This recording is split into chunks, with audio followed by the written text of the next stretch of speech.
let's say they owe the seller 200,000. I can come in and say, okay, Mr. Seller, you making 8% interest. I don't want to put my money in the bank.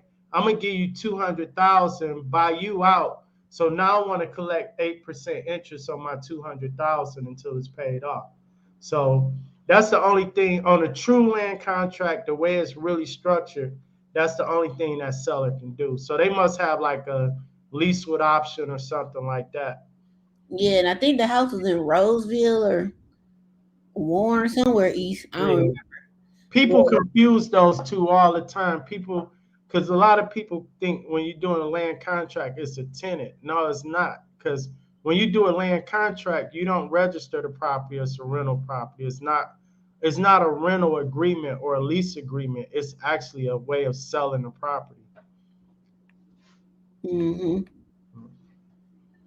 so I don't know. So I'm waiting to hear back from them about the credit part to see where they at. But in the meantime, I'm taking all offers. Then I got one from a lady from Jersey.